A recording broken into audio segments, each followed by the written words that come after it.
भारत एक ऐसा देश है जहां की जलवायु यहां की संस्कृति की ही तरह एकदम रंग बिरंगी है। तो चलिए आज हम भारत के मौसम की इसी कमाल की विविधता को समझने की कोशिश करते हैं। जरा सोचिए, एक ही वक्त पर एक तरफ राजस्थान में रेगिस्तान की आग उगलती गर्मी है जहां पारा 48 डिग्री सेल्सियस को छू रहा है, और वही दूसरी तरफ कश्मीर की वो हड्डियां जमा देने वाली सर्दी है जहां तापमान -10 डिग्री तक नीचे चला जाता है। ये एक ही देश के दो बिल्कुल अलग चेहरे हैं।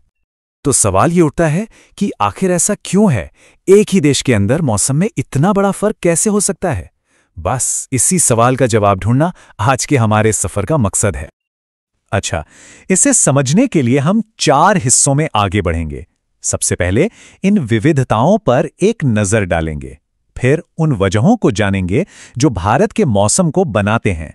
इसके बाद हम भारत की 4 ऋतुओं के चक्र को समझेंगे और आखिर में ये देखेंगे कि ये मौसम हमारी जिंदगियों पर कैसे असर डालता है।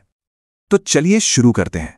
देखिए, भारत की जो जलवायु है ना, वो कोई इत्तेफाक नहीं है। इसके पीछे कुछ बहुत ही मजबूत भौगोलिक वजह हैं जो इसे आकार देती हैं। ये हैं वो 5 बड़े खिलाड़ी। पहला, भारत की अक्षांशीय स्थिति।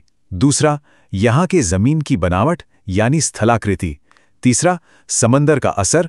चौथा, हमारा वर्ल्ड फेमस मॉनसून सिस्टम। और पांचवा, ऊंचाई का फर्क। और इनमें हिमालय का रोल तो वाकई बहुत दिलचस्प है। ये सिर्फ एक पहाड़ नहीं है, ये तो भारत का क्लाइमेट गार्डियन है। सोचिए, ये उत्तर से आने वाले बर्फीली हवाओं के लिए एक दीवार की तरह खड़ा हो जाता है और हमें जमा देने वाली ठंड से बचाता है। और तो और यही हिमालय मॉनसून की नमी वाली हवाओं को रोककर पूरे उत्तर भारत में जबरदस्त बारिश भी करवाता है। यहां जमीन की बनावट का एक और कमाल देखिए। जब मॉनसून की हवाएं दक्षिण से आती हैं तो दक्कन का पठार उन्हें बीच में से 2 हिस्सों में बांट देता है। एक बन जाती है अरब सागर की शाखा और दूसरी बंगाल की खाड़ी की, और फिर ये दोनों शाखाएं देश के अलग अलग हिस्सों को तरबतर कर देती हैं। ठीक है, तो अब आगे बढ़ते हैं और देखते हैं कि ये सारी चीजें मिलकर साल भर में मौसम का एक अनोखा चक्र कैसे तैयार करती हैं। तो हमारे मौसम विभाग के हिसाब से भारत में मोटे तौर पर 4 सीजन होते हैं।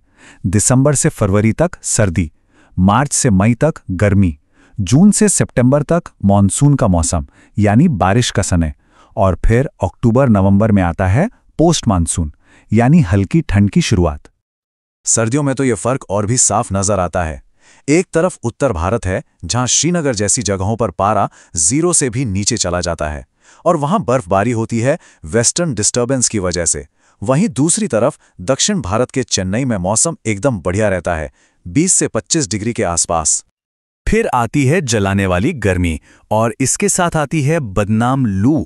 ये इतनी गर्म और सूखी हवा होती है जो पूरे उत्तर भारत में चलती है और पारे को 45 डिग्री के भी पार पहुंचा देती है।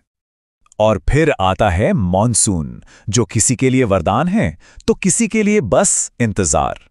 एक तरफ देखिए मेघालय का मौसिनराम, जो दुनिया में सबसे ज्यादा भीगने वाली जगह है, और दूसरी तरफ हैं राजस्थान और लद्दाख जैसे सूखे इलाके जहां बारिश बस नाम के लिए होती है।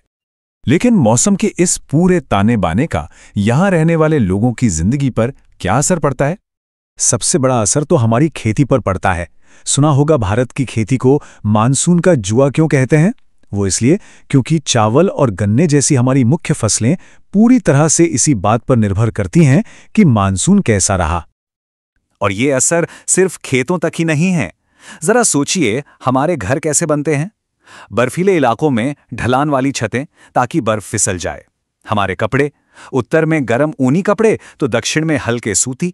अरे यहां तक कि हम छुट्टियां कहां मनाएंगे ये भी तो मौसम ही तय करता है। तो कुल मिलाकर ये एक लाइन सब कुछ कह देती है। भारत की जलवायु की नींव मानसून है और इसी पर हमारी खेती, हमारी इकोनॉमी और हमारी पूरी जिंदगी टिकी हुई है। हजारों सालों से हमारी जिंदगी मौसम की इसी लय के साथ चलती आई है। पर आज जब हम क्लाइमेट चेंज की बात कर रहे हैं तो सोचने वाली बात यह है कि भविष्य में मौसम की ये लय कितनी भरोसेमंद रहेगी।